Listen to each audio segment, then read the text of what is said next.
Welcome to the Secrets of the Bible channel. Having been given many stories from the Bible about the relationship between Abraham and Sarah, by chapter 24 of Genesis, we begin to move on with the next generation and see the formation of a new couple, that which is Abraham's son Isaac and Rebekah. But it would appear that Isaac and Rebekah's meeting was much less down to chance. Instead, some were orchestrated by Abraham, who some might say, might have been getting impatient that Isaac hadn't gone and found himself a woman yet. The Bible tells us in the beginning of this chapter that Abraham was now very old, but that despite his old age, he had been blessed by God in every way, indicating that despite losing Sarah, he had managed to find some peace and closure in her absence. He turns to his senior servant in the household and tells him, "Put your hand under my thigh.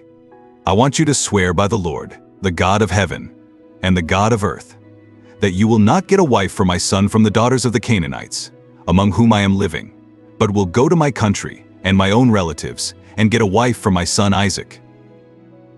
The Bible tells us that this servant was the oldest servant of the household, and some have theorized that this was Eliza, he who was mentioned in chapter 15 as being the one to inherit Abraham's estate when Abraham was worried that he would die without children. But for the duration of this chapter, the servant goes unnamed, and so it is hard to determine his actual identity. What we do know is that he is asked to place his hand beneath the thigh of Abraham before being made to swear that he will not find a wife for Isaac amongst the Canaanites, but will instead go to Abraham's original country in Chaldea to find one instead. Going by some ancient customs, the placing of one's hand under the thigh of their master was thought to have been a pretty big deal, something along the lines of a modern-day pinky promise. It indicated that an important oath was being made and thus reveals how serious Abraham was. In securing a wife for Isaac, that wasn't a Canaanite. He goes as far as to make his servants swear by God that this will not happen, and that his wife will have originated from Chaldea, and so being one of their own tribe, so to speak. But the servant does question Abraham, asking, "What if the woman is unwilling to come back with me to this land? Shall I then take your son back to the country you came from?" To which Abraham replies, "Make sure that you do not take my son back there. The Lord, the God of heaven, who brought me out of my father's household and my native land, and who spoke to me and promised me an oath, saying, 'To your offspring I will give this land,' he will send his angel before you, so that you can get a wife for my son from there. If the woman is unwilling to come back with you, then you will be released from this oath of mine. Only do not take my son back there." These seem like pretty straightforward instructions, though it does raise the question as to why Abraham did not want Isaac to return to his homeland, to find a wife for himself. We know why he didn't want him taking a Canaanite bride, because they not only worshipped a different god, but they might have also corrupted Isaac, at least in Abraham's eyes. But the reason for not wanting him to venture out for himself in search of the one does seem a bit odd. Some have explained this idea that Isaac was a product of the covenant between Abraham and God, and thus was the result of a promise made by God to Abraham. This not only made him special, but it also made him the inheritor of the promised land of Canaan. If Isaac was to leave the land in search of a wife, Abraham seems to believe that the promise would be compromised, for the land of Canaan would be absent of its true ruler. Furthermore, there is also an idea that due to the importance of Isaac, a woman should have come to him, as opposed to him chasing one. We see the servant agree to the task set before him, and he is seen to leave Abraham's house with 10 camels loaded with gifts. He sets out to the region of Aram Nahari and finds himself amongst the town of Nahor. There he stops at the well outside of the town and spots the women of the town emerging to draw the water. Upon seeing these women, the servant prays to God, saying, "Lord, God of my master Abraham, make me successful today, and show kindness to my master Abraham. See, I am standing beside this spring, and the daughters of the townspeople are coming out to draw water. May it be that when I say to a young woman, 'Please let down your jar, that I may have a drink,' and she says, 'Drink, and I'll water your camels too. Let her be the one you have chosen for your servant Isaac. By this, I will know that you have shown kindness to my master." We see the servants seek counsel from God, showing believers that anyone, not just one such as Abraham, has the ability to commune with the Lord. The servant is wise to do this, for other than Abraham's instructions, he did not have any real strategy on how to go about securing a wife for Isaac. Furthermore, He also asks God to identify the woman by her generosity and kindness, for whichever woman offers to feed the camels would surely be the one. The servant proves to be quite shrewd here, and certainly has Abraham and Isaac's best interests at heart, for he doesn't want to just pick any woman in an effort to get this quest over with, but wants one who is humble and caring enough to feed the camels, 10 of them to be precise. It can also be said that the servant did not come to Nahor looking for a woman of beauty, but instead a woman of character, one who he believed would be good for, and to Isaac, and not just one who was easy on the eyes. Yet the Bible tells us that before he's even finished praying, Rebekah emerges with a water jar. The Bible tells us that she was the daughter of Bethuel, the son of Milcah, who was the wife of Abraham's brother Nahum. She was described as being very beautiful and pure, in that no man had ever slept with her. It's interesting that she catches the servant's eye when before he's even finished his prayer, which some might say was God speeding up the process and nudging the servant in the right direction. It can also be said that if God knows one's heart and intentions to be pure, he does not require total submission in the form of prayer, and instead can reward someone simply for the virtue of their character. So the servant rushed over to introduce himself and asked for some water from her jar. "Drink, my lord," Rebekah told him, and she gave him water for him to drink. Once she had given him a drink, she told him, "I'll draw water for your camels too, until they have had enough to drink." And so, she quickly emptied her jar into the trowel, ran back to the well to draw more water, and drew enough for all of the servant's camels. Now, without saying a word, the servant watched her closely as he tried to determine whether or not this woman was indeed the one. She certainly fit the criteria, in terms of being generous and humble, and certainly coincided with the idea that of a righteous woman that the servant had conveyed before God. She not only offered him water, but went back and forth to feed the camels too. Now, it might not seem like that big of a deal, but given how much water camels drink, and given that there were 10 of them, it's quite remarkable that Rebekah offered to do this at all.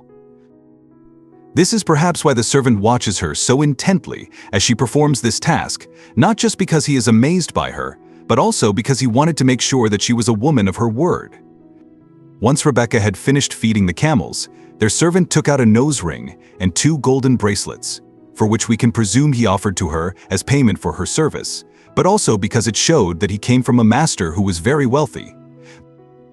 He inquires as to who her family was, and was probably rejoiced to learn that she was related to Abraham's family and thus would make an ideal match for Isaac, given that Abraham wanted to keep it all in the family. The servant asks for succor at Rebekah's house, which is granted, and we also see the servant proceed to praise God for having led him to that which was sought after. The Bible tells us that Rebekah ran home to tell her mother of the things she had earned that day, suggesting her excitement at having met the servant and the gifts he had bestowed her with. We also learn that Rebekah had a brother named Laban, and that when Laban saw the trinkets his sister had earned and saw the servant standing beside her, he immediately knew that he had been sent by the Lord, for he tells him, "You who are blessed by the Lord, why are you standing out here? I have prepared the house and a place for the camels." The camels were unloaded and the servant was treated to having his feet washed as well as being served a meal, but he would not eat anything until he had spoken to Rebekah's family about his proposition. So with that, he proceeds to explain to them exactly who his master is, the oath that he had sworn, and why Rebekah fit the bill. After having heard everything the servant had to say, both Laban and Rebekah's father Bethuel say in tandem that there is nothing they can say or do to deny the servant of his request, for he has come from God.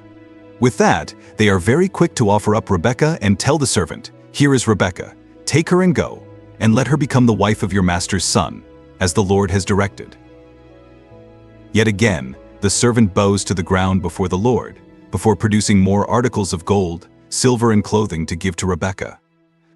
He also distributed this wealth to Rebekah's family as well, perhaps as compensation for stealing away their daughter and ferrying her off to a man that none of them actually knew. But relinquishing Rebekah is harder than her family had anticipated, for when it comes to handing her over, it is her mother and brother who request, "Let the young woman remain with us for 10 days or so. Then you may go." But the servant is adamant and tells them, "Do not detain me, now that the Lord has granted me success to my journey. Send me on my way, so I may go to my master." Evidently, the servant did not want to delay his mission any more than he needed to, and saw the fulfillment of his obligation to Abraham as an absolute priority. This may have been because he knew Abraham's time was near, and he wanted Abraham to see this quest fulfilled, and to see his son married before he passed away. It might also be said that the servant did not want to delay God's will either, for God had been prompt in giving him a sign that Rebekah was the one. Therefore, he felt obligated to the Lord to complete the quest as soon as possible.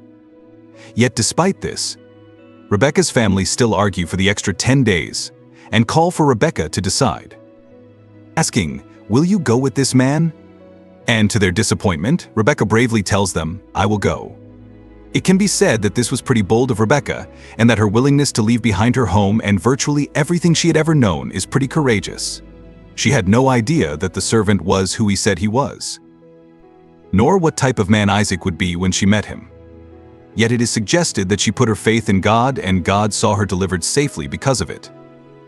Whilst it was likely painful for Rebekah to be so direct and decisive with her words, "I will go," it shows us that she recognized her loyalty was to God first and not her family, and that if this was God's will, she had to follow his commands.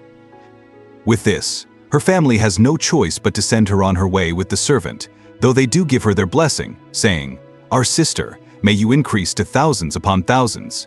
May your offspring possess the cities of their enemies." Then Rebekah, along with her own attendants, ready themselves, and start to make their journey to their new home along with the servant. It is here we see Isaac again, and we are told that he had come out into the field one evening to meditate. When he looked up, he saw camels approaching and realized that these were his father's camels, and probably recognized the servant too. Interestingly, it's unclear if Isaac was privy to the arrangement made by his father, and so he may not have been too moved by anything other than curiosity at the approaching camels. On the other hand, if he was aware of his father's arrangement, then he would likely have been anxious, excited, and probably dying of anticipation to see who his wife would be, or whether the servant had even found anyone for him. It is here that Rebekah and Isaac make eye contact, and she inquires to the servant as to who he is. "He is my master," the servant answered. With that, Rebekah realizes that this is her husband-to-be, and so she takes her veil and covers herself in an effort to maintain some modesty. It can be said that this was a sign of her chastity, purity, and also a form of respect, an effort by her to impress Isaac and put her best foot forward in the world. In showing him that she was an honest woman, the Bible cuts out the awkward introductions and details of the love affair and simply tells us that Isaac brought her into the tent of his mother Sarah, and he married Rebekah. Evidently quite pleased with the work of the servant in finding him such a woman. She became his wife, and he loved her, and in Rebekah, Isaac was comforted after the death of his mother. Let me know what you thought about today's episode in the comments below, and as always, if you've enjoyed today's episode, then don't forget to give it a thumbs up, and don't forget to subscribe for more content just like this. Until next time.